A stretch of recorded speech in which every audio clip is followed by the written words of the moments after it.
Welcome back to another episode of SmoothBrainEDH, where we make the smoothest plays with the biggest brains. We've got another exciting game for you all this week, so let's see what our players brought to the table. First up is Jake on Kenessos, Priest of Thassa. This Simic deck uses his commander's ability to increase scry value and then cheat giant sea monsters into play with this activated ability. He keeps a hand with a Forest, Wooded Foothills, Worldly Tutor, Swan Song, 3 Visits, Kadama's Reach, and Rhystic Study. Next up is Chandler on Adeline, Resplendent Cathar. This mono white deck plans to flood the board with creatures, pumping up his commander's power and overwhelming opponents. His starting hand is a Plains, Iganjo Seed of the Empire, Strip Mine, Belwar Stone, Esper Sentinel, Sarah Ascendant, and Avon Mind Sensor. Our third player today is Jason on Kelsien, the Plague. This Mardu deck hopes to control the board with stacks pieces and Death Touch threats to accrue experience counters, pumping up Kelsien to a huge threat. He starts the game with a Blood Crypt, Dark Ritual, Demonic Tutor, Necropotence, Lightning Greaves, Thornbite Staff, and Professional Facebreaker. Last is Matt on Mishra, Imminent One. This Grixis deck is all about artifacts, using Mishra to copy artifacts with powerful enter the battlefield effects to gain insane value. His opening hand is an Island, Mana Confluence, Talisman of Creativity, Mnemonic Sphere, Panharmonicon, Machine God's Effigy, and Ragavan Nimble Pilfer. We're about to hop right into the game, but before that, go ahead and give us a like, subscribe, and ring that notification bell so you don't miss any of our new content.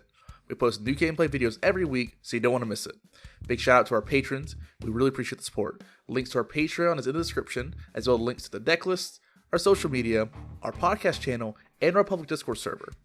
Our channel is also part of our Dragon Shield, so if you're looking to pick up any new sleeves or magic-related products, check out our affiliate link in the description. Now, onto the gameplay. It looks like Chandler wins the die roll, and he starts off with his basic Plains into Esper Sentinel, and then he'll pass to Jason. Jason shocks in Blood Crypt, taps for 1 to cast Dark Ritual, not paying 1, and then plays a turn 1 Necropotence. He'll then pay 6 life to exile 6 cards, and then he moves to his end step, and they go to his hand, and then he moves to cleanup, and exiles 4 cards, and then he'll pass the turn to Matt, who will play Mana Confluence, then tap it for a red, and then he'll cast Ragavan. The turn is then passed to Jake, who just plays Wooded Foothills, and he'll pass to Chandler. Chandler will start his turn off with a Strip Mine, he'll tap for 2 and cast Felwar Stone, and he'll tap that Felwar Stone for a Sarah Ascendant. After this, he moves to combat, swings for 1 at the Necropotence player, and then he'll pass the turn to the Necropotence player.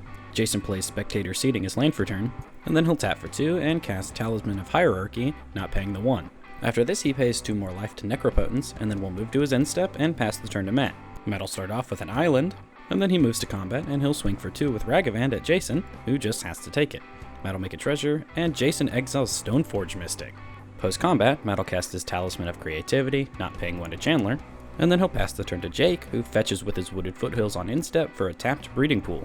Now in his turn, he'll play Castle Vantress as land for turn, and then he'll tap for 2 to cast 3 Visits, and he doesn't pay 1 to Esper Sentinel. He finds a Tropical Island off this, and then he'll pass the turn to Chandler, who will start off with a Chefette Dunes, and then he'll tap for 2 to cast Sword of the Animist. He'll then pay another 2 to equip Sword of the Animist to Esper Sentinel. He'll move to combat after this, and he'll swing his Esper Sentinel at Jake for 2, and then his Sarah Ascendant at Jason for 6. He gets Sword of the Animist trigger, and he'll search a Plains to the battlefield tapped, and he also gains 6 life. After this, the turn is passed to Jason, who will play an Urza Saga as land for turn. He'll then tap for 3, taking 1 to his Talisman, and he'll cast his Commander. He'll then move to combat and swing Kelsien at Chandler, but before damage, he'll tap him and ping Ragavan for 1.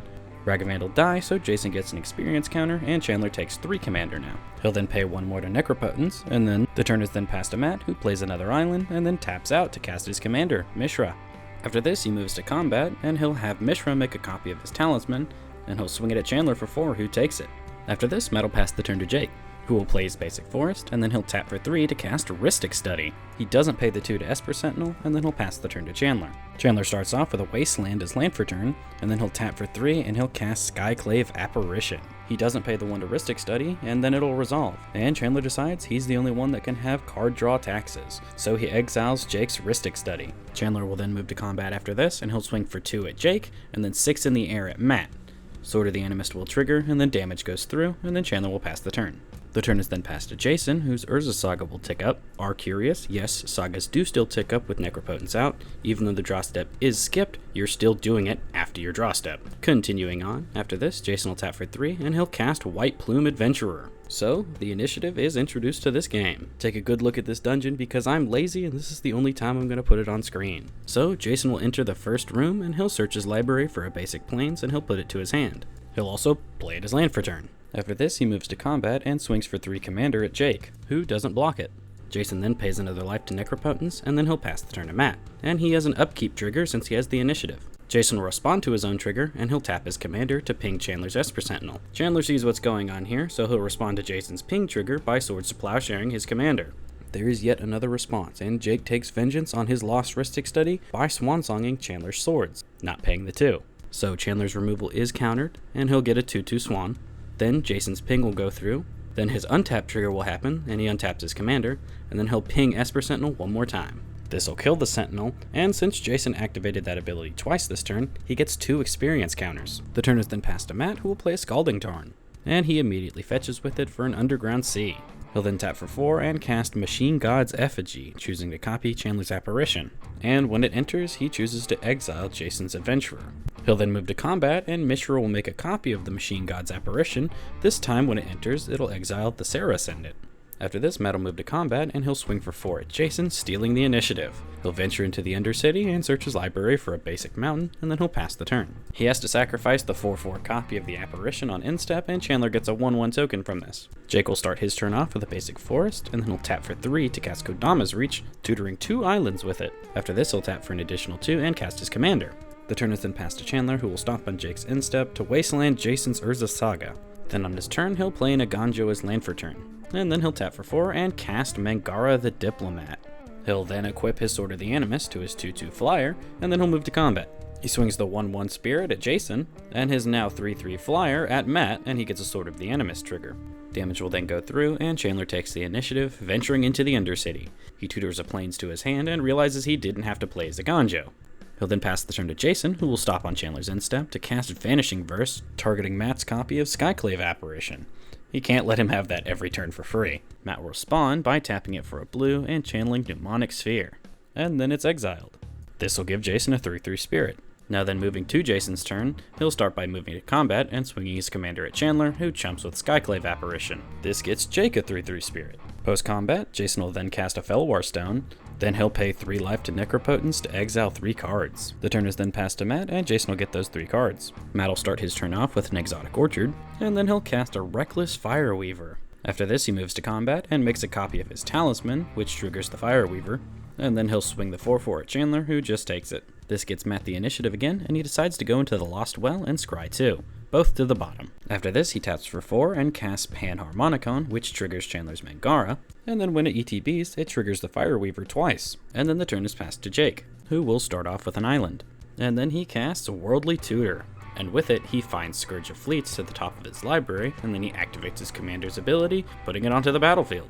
And when it enters the battlefield, it bounces everything with toughness 4 or less. Jason responds though by pinging Chandler's 1/1 and gaining himself an experience counter. The ETB trigger will then resolve, and all creatures except for Jake's and Kelsien are bounced to the hand. Jake will then move to combat, and he swings his 3/3 and his commander at Chandler.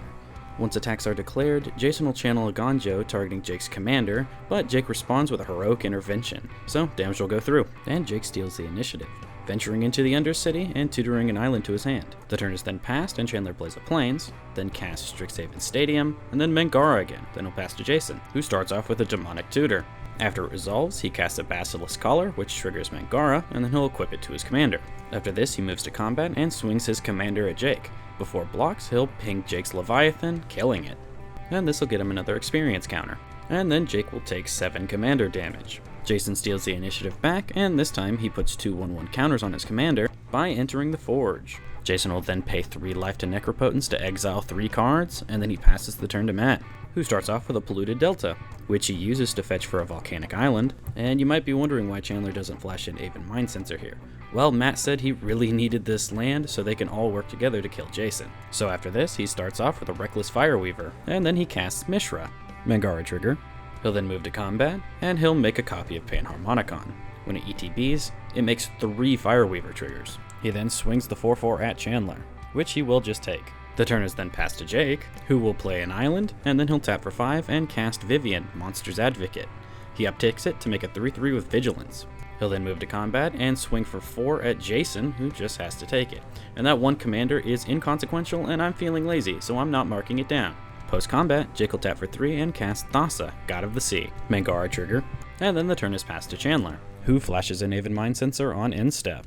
He'll then play a Plains and cast a Soul Ring on his turn. After this, he follows it up with a Divine Visitation, and then finally, Adeline. The combat step is then moved to, and Chandler swings his Aven Mind Sensor at Jake. This triggers Adeline, making 3 4/4 angels go at each of Chandler's opponents. There's no blocks, so damage goes through and Jason dies. Strixhaven Stadium also gets 4 counters, and Chandler steals the initiative, and he decides to put 2 counters on Adeline. The turn is then passed to Matt, and he'll play a mountain. He'll then tap for 3 and Chaos Warp away his own talisman. He shuffles it into his deck, and unfortunately the top card is a Blasphemous Act, which just stays there. So after this, Matt will cast Feed the Swarm on Divine Visitation, which draws Chandler a card, and then it'll resolve. Matt will then move to combat, and he makes another copy of his Panharmonicon, triggering his Fireweaver 3 times, and then he'll swing for 4 at Chandler, who just blocks with Adeline. The turn is then passed to Jake, who scries 1 to the top and 1 to the bottom with Thassa on his upkeep, and then he'll play a Forest as land for turn. He'll then -2 Vivian, and then he'll tap for 8 and cast Cataract Leviathan.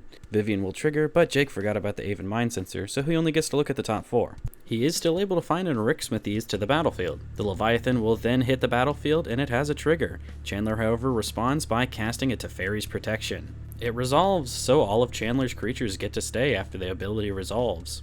So the turn is passed to Chandler, and his initiative will trigger again, and oh no, it's a trap! Target player loses 5 life, and that player is Matt. And then Chandler moves to combat, and he has lethal on board. He swings his angels at Jake, and everything else at Matt, which kills them. So, today's winner is Chandler and Adeline. Well everyone, there you have it. That is today's game. Let us know what you thought about it in the comments down below. I really enjoyed it. While you're down there, don't forget to check out all the deck lists and our links down there. Become a patron if you want to. The podcast channel is back up and running. Thank you, Jason, for all your hard work. But that is all for now, guys. Thank you so much for watching, and have a smooth day.